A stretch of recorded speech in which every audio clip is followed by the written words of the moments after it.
Before you, the stream of consciousness of an erratic philosopher. Ladies and gentlemen, we made a big mistake in the last 2000 years. We will jump into the code soon enough, but first, a brief history of Western philosophy.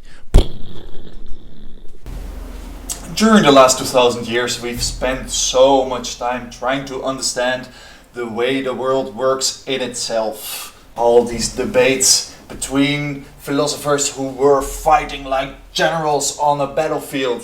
Behold, an era of warfare over the interpretation of small details. How is it possible that we've not been able to live together with other people who have radically different ideas than us? Let me tell you my little theory. As a result of a dualistic image of the world started by Plato, continued by Descartes and finished by Kant. Started by Plato, who wanted to envision objects as ideal, existing perfectly outside of our perception. Continued by Descartes, who introduced the separation between subject, the perceiving subject, and the real object outside there in the world that we cannot know. And then brought to perfection by Kant, who introduced a transcendental kind of knowing on the basis purely of the fact that we're able to perceive things. All of them wanted to create a separation between the things that we perceive and the real world in itself, which is absolute, knowable, and of which statements can be true or false.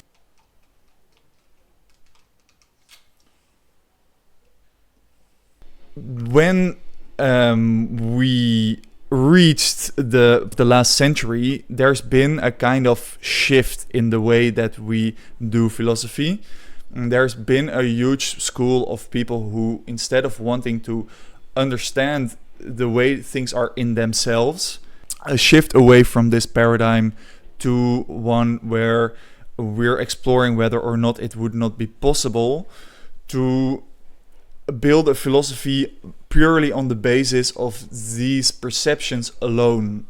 Look, we do not know just about anything, about these things that lie beyond our perception, right? Almost per definition, the things that we perceive and take onto us, right? Like the things that we take in from the outside world, these things are basically the only source of truth that we really have. And they say, well, maybe we haven't really paid enough attention to these perceptions themselves. Like all our debates and all the reasoning we've done over the last 2000 years has been very much focused on trying to somehow ground absolute ideas or trying to understand the world as it is in itself, as opposed to exploring what we can know about our life and what it means to understand something, what it means to be a human, purely on the basis of these perceptions that we take onto us directly.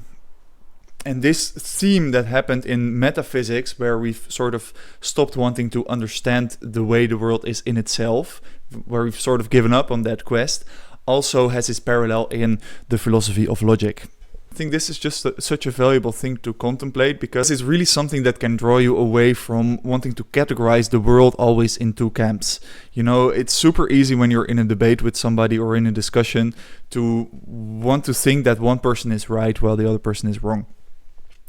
Right, and so normally you think that some propositions, like some statements that you make of the world, they're either going to be true or false. Right, when I got a chair right in front of me and I make a statement that it has legs, it's going to be true, right?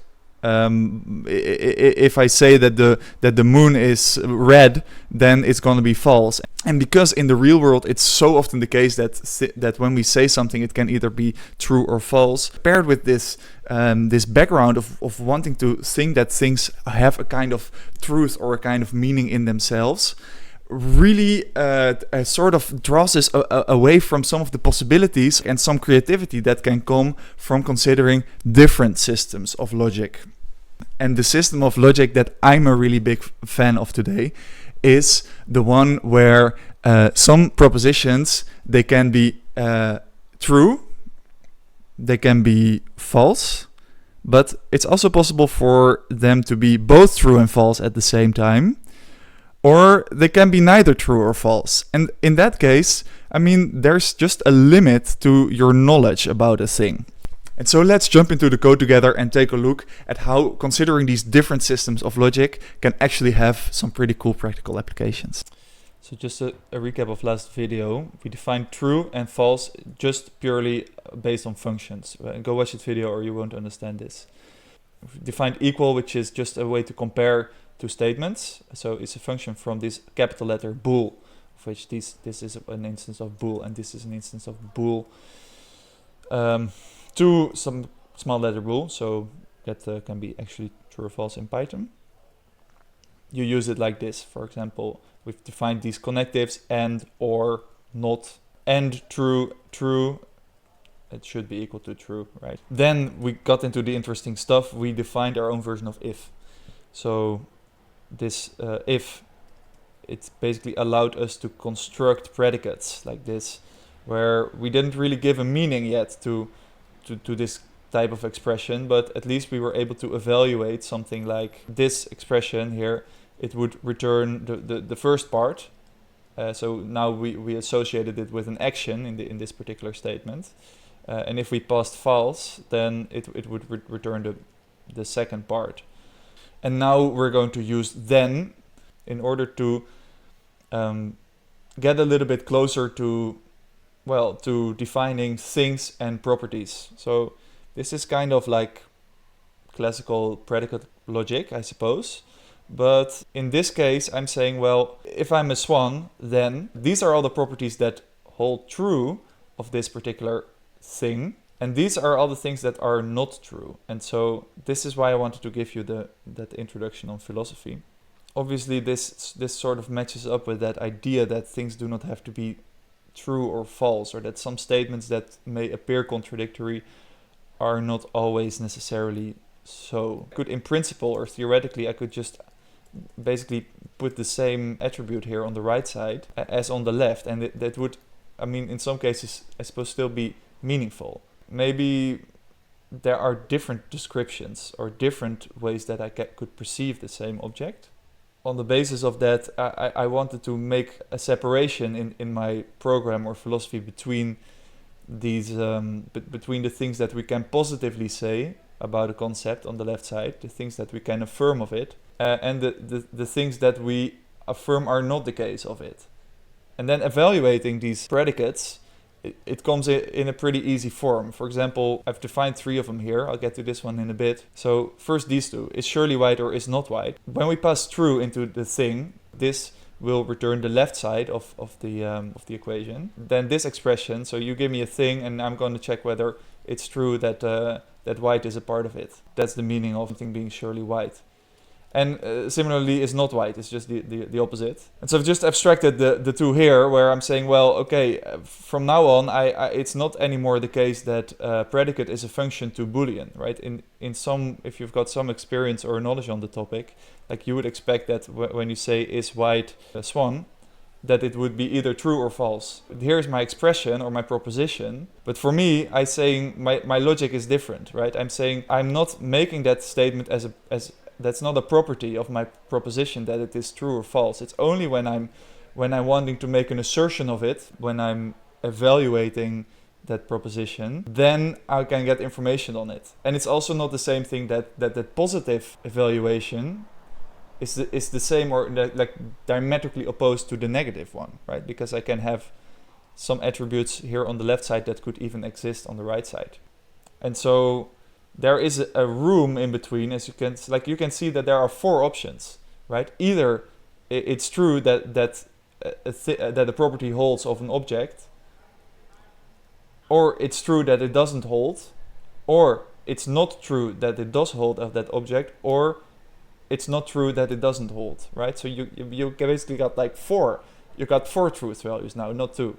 So I think that is it's an interesting thing to consider. And so let's expand our definitions a little bit. I've just abstracted away what I've done here into this predicate definer has a property. You're going to give me a property, and after that I get this statement where if I evaluate it with a thing, like realistically speaking, you're not going to maintain a huge list of all the attributes of all the things that you want to evaluate, right? When you're doing programming, you want to create graphs and let concepts relate to each other.